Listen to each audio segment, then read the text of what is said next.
Fashion indeed tends to be cyclical, with trends re-emerging after years or even decades. The revival of certain styles often reflects cultural nostalgia, a reinterpretation of past aesthetics, or a response to contemporary social and economic conditions. However, some fashion trends, like the enormous starch-filled net garments of the Elizabethan era, face significant barriers to revival in mainstream fashion. Let's explore why certain trends, like these Elizabethan garments, might remain out of vogue. First, make sure to subscribe to the History La Wong channel for more intriguing insights into the past. And don't forget to leave a comment below, letting us know what other quirky historical fashions you're curious about. Now, let's get into it. Absolutely, in Elizabethan times, clothing served as a powerful symbol of social status, wealth, and power. The size and elaborateness of collars and ruffs were indeed initially associated with aristocracy. Wearing these large, ornate collars was a way for the nobility to distinguish themselves from the lower classes and assert their privileged position in society. The ruff, in particular, became synonymous with aristocratic fashion during the Elizabethan era. It was not just a decorative accessory but a status symbol, indicating one's wealth and social standing.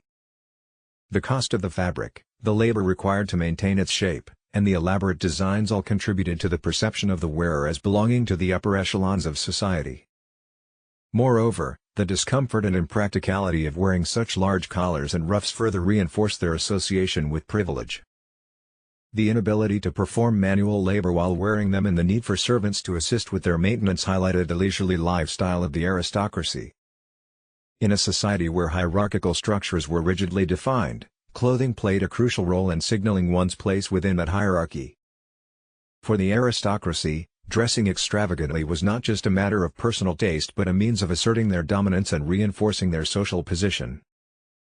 However, it's worth noting that fashion was not static even in Elizabethan times. As trends evolved and societal norms shifted, the meaning of clothing also changed.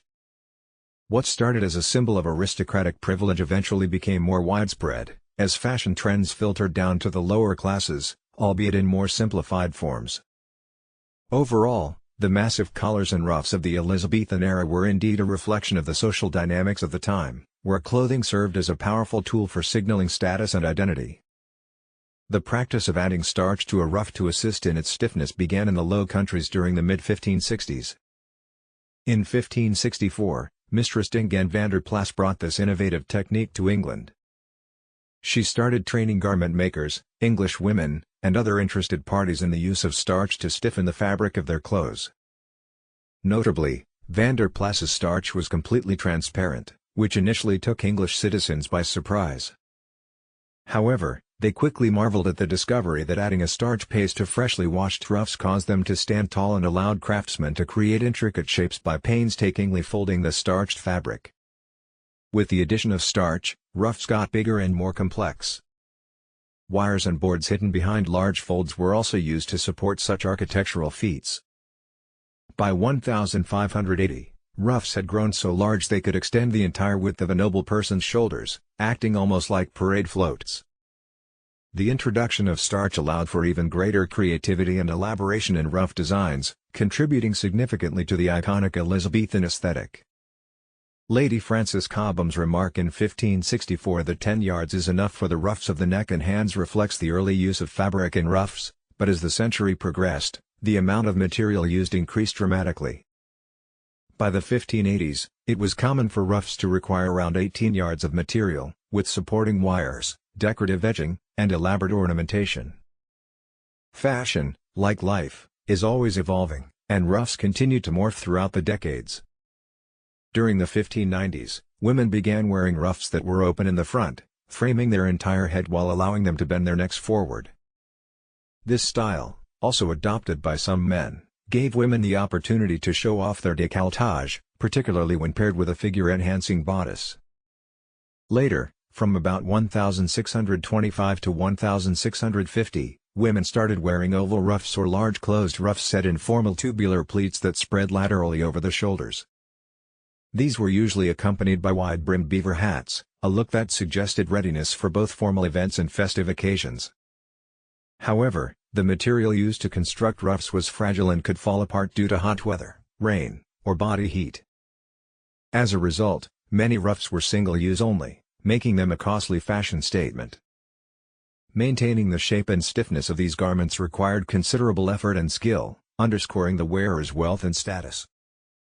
Queen Elizabeth I played a significant role in popularizing and regulating ruffs. She is often associated with the trend of massive collars, not only because the era is named after her but also because she set the fashion standards of the day. Elizabeth even took her influence into the legal realm, banning blue ruffs simply because she disliked the color and attempting to regulate the size of ruffs in public. Her efforts to curb the size of ruffs, though often ignored, illustrate how deeply fashion was intertwined with power and social norms. Throughout the Elizabethan period, ruffs were worn by men and women of all social classes. However, the introduction of double ruffs during Elizabeth's reign led her to forbid them, though enforcement was lax.